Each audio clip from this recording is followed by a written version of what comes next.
राम राम राम राम राम राम राम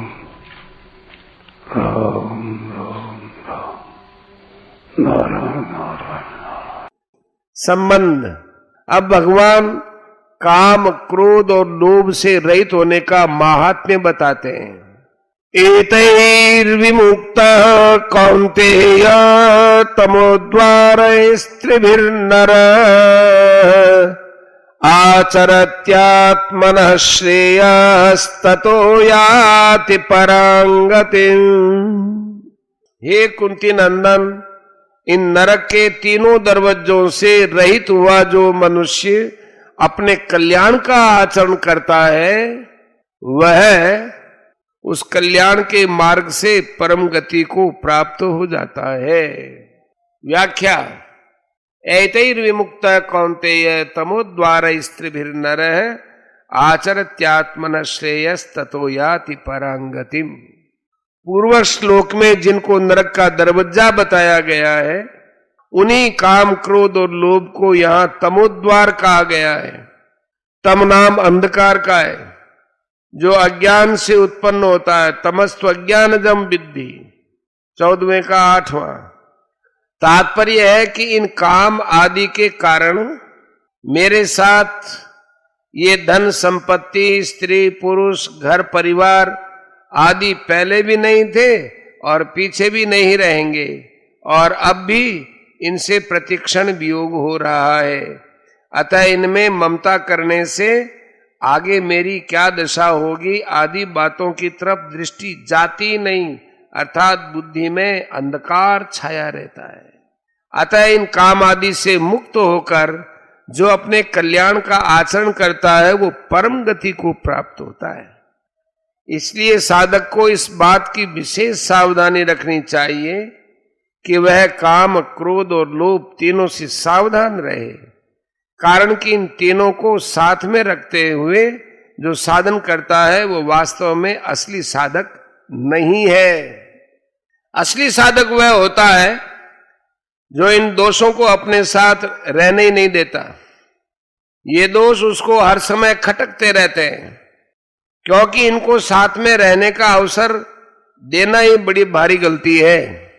मनुष्य साधन की तरफ तो ध्यान देते हैं, पर साथ में जो काम, क्रोध आदि दोष रहते हैं, इनसे हमारा कितना अहित होता है, इस तरफ भी ध्यान कम देते हैं। इस कमी के कारण ही साधन करते हुए सदाचार भी होते रहते हैं और दुराचार भी होते रहते हैं। सद्गुण भी आते हैं और दुर्गुण भी साथ रहते हैं। जप, ध्यान, कीर्तन, सत्संग, स्वाध्याय, तीर्थ, व्रत आदि करके हम अपने को शुद्ध बना लेंगे, ऐसा भाव साधक में विशेष रहता है। परंतु जो हमें अशुद्ध कर रहे हैं, उन दुर्गुण दुराचारों को हटाने का ख्याल साधक में कम रहता है। इसलिए आसुप्ते रामृते कालम नयेद वेदांत चिंतया नवा दद्याद अवसरम कामादीनाम मनागपि। अर्थात नींद खुलने से लेकर नींद आने तक, जिस दिन पता लगे उस दिन से लेकर मौत आने तक, सबका सब समय परमात्मा के सगुण निर्गुण के चिंतन में ही लगा है। चिंतन के सिवाय काम आदि को किंचन मात्र भी अवसर न दे। एतैर्विमुक्त का ये मतलब नहीं है कि जब हम दुर्गुण दुराचारों से सर्वथा छूट जाएंगे तब साधन करेंगे, किंतु साधक को भगवत प्राप्ति का मुख्य उद्देश्य रखकर इनसे छूटने का भी लक्ष्य रखना चाहिए। कारण कि झूठ, कपट, बेईमानी, काम, क्रोध आदि हमारे साथ रहेंगे तो नई नई अशुद्धि, नए नए पाप होते रहेंगे, जिससे साधन का साक्षात लाभ नहीं होगा। और यही कारण है कि वर्षों तक साधन में लगे रहने पर भी साधक अपनी वास्तविक उन्नति नहीं देखते, उनको अपने में विशेष परिवर्तन का अनुभव नहीं होता। इन दोषों से रहित होने पर शुद्धि स्वतः स्वाभाविक आती है। जीव में अशुद्धि तो संसार की तरफ लगने से ही आई है। अन्यथा परमात्मा का अंश होने से वह तो स्वतः ही शुद्ध है। ईश्वर अंश जीव अविनाशी, चेतन अमल सहज सुख राशि। श्रेय आचरति का तात्पर्य यह है कि काम, क्रोध और लोभ इनमें से किसी को भी लेकर आचरण नहीं होना चाहिए, अर्थात असाधन से रहित शुद्ध साधन होना चाहिए। भीतर में कभी कोई वृत्ति आ भी जाए तो उसको आचरण में न आने दें। अपनी तरफ से तो वृत्तियों को दूर करने का ही उद्योग करें। अगर अपने उद्योग से दूर न हो तो हे नाथ, हे नाथ, हे नाथ ऐसे भगवान को पुकारें। गोस्वामी तुलसीदास जी महाराज ने कहा है, मम हृदय भवन प्रभु तोरा, तह बसे आय बहु चोरा, अति कठिन करही बर जोरा, मानई नहीं विनय निहोरा। परिशिष्ट भाव एतैर विमुक्त है। काम, क्रोध, लोभ से रहित होने का तात्पर्य है इनके त्याग का उद्देश्य रखना, इनके वश में न होना।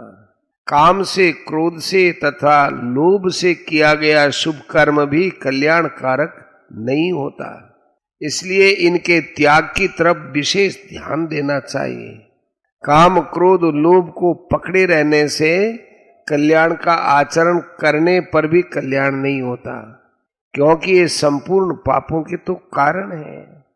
कामेश क्रोधेश, तीसरे अध्याय का 37वां। काम, क्रोध, लोभ के कारण धर्म और समाज की मर्यादा नष्ट हो जाती है, जिससे दुनिया का बड़ा अहित होता है। आसुरी स्वभाव वाले मनुष्य काम, क्रोध, लोभ के परायण होते हैं। वे यज्ञ, दान आदि सब शुभ कर्म नाम मात्र के लिए करते हैं, अपने कल्याण के लिए कुछ नहीं करते। परंतु दैवी संपत्ति वाले साधक काम, क्रोध, लोभ के वश में न होकर अपने कल्याण का आचरण करते हैं, जिससे दुनिया का स्वतः हित होता है। आसुरी मनुष्य ऐसे साधकों को बेसमझ समझते हैं और उनसे द्वेष रखते हैं, पर इन साधकों को उन आसुरी मनुष्यों पर दया आती है और वे उनको सद्बुद्धि देने के लिए भगवान से प्रार्थना करते हैं।